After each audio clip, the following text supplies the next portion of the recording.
The breaking news in the crisis in the Middle East. Mediators are hoping to have the first phase of the Israel-Hamas peace plan signed by all parties in the coming hours. The remaining hostages could be home this weekend. Yeah, but there are still so many questions surrounding the deal itself. Eyewitness News reporter Phil Taitt live outside the Israeli consulate on the east side with more. Good morning, Phil.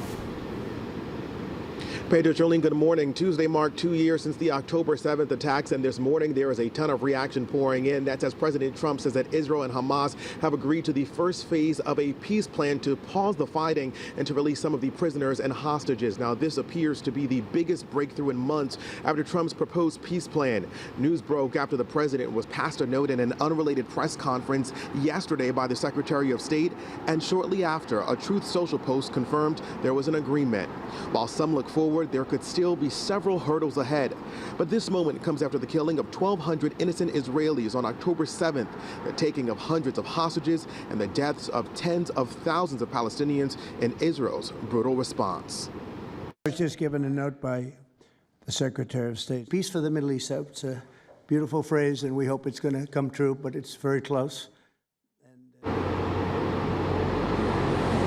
And there's already been reaction here at home in Borough Park on the third night of Sukkot amid possible peace in the region and the return of the hostages. Now, phase one includes a ceasefire and the release of the remaining 48 Israeli hostages in exchange for hundreds of Palestinian prisoners along a flood of aid into war-ravaged Gaza. Now, this morning, the Israeli cabinet is expected to meet at 10 a.m. Eastern time. Also important to note that President Trump said that he may travel to the region. As for the release of those hostages, he says that could come as soon as Monday. We're on the east side this morning. I'm Phil Taitt, Channel 7 Eyewitness News.